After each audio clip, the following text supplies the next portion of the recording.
आज की यह कहानी एक छोटे से गांव के स्कूल में पढ़ने वाले लड़के रोहन की है, जो पढ़ाई में बेहद होशियार और बड़ा होकर एक वैज्ञानिक बनना चाहता था। रोहन के सपनों की उड़ान तब थमने लगती है जब उसके परिवार की आर्थिक स्थिति खराब हो जाती है।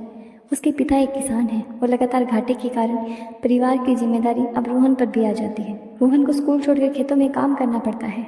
उसकी आंखों में बस रहे बड़े बड़े सपने धीरे धीरे मुरझाने लगते हैं। ऐसे ही काफी दिन रोहन स्कूल नहीं गया। रोहन के अध्यापक उसे एक असाधारण छात्र मानते थे।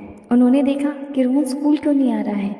वह उससे मिलने उनके घर जाते हैं। वहाँ रोहन के पिता उन्हें बताते हैं कि अब हम रोहन की पढ़ाई का खर्चा नहीं उठा सकते और अब रोहन आगे पढ़ाई नहीं कर सकता क्योंकि उन्हें उसकी मदद की जरूरत है।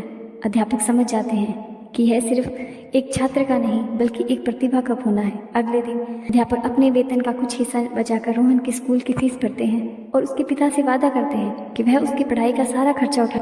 रोहन फिर से स्कूल जाने लगता है और उसके अध्यापक उसके पढ़ाई पर ज़्यादा ध्यान देते थे। रोहन की कड़ी मेहनत और उसके अध्यापक के निरंतर समर्थन से वह अपने गांव में ऐसा पहला छात्र था जिसने विज्ञान के क्षेत्र में राष्ट्रीय स्तर पर पुरस्कार प्राप्त किया।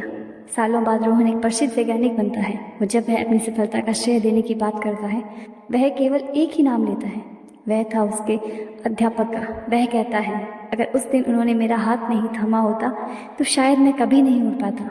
मेरे अधूरे सपनों को पूरा करने का श्रेय सिर्फ मेरे अध्यापक को जाता है। अगर आज वो नहीं होते तो मैं यहाँ नहीं होता। दोस्तों, इसीलिए किसी ने सच ही कहा है, गिरवी रख कर भी जिसका चुका नहीं सकते कर्जा, माँ ही नहीं भगवान के बराबर है गुरु का दर्जा। भगवान को भी भगवान बनने के लिए गुरु का ही ज्ञान काम आया था। माँ ने उंगली पकड़ के कहा था चलो, पर चलना कहाँ है ये गुरु ने सिखाया। आप सभी को टीचर्स डे की ढेर सारी शुभकामनाएं। Happy teachers day.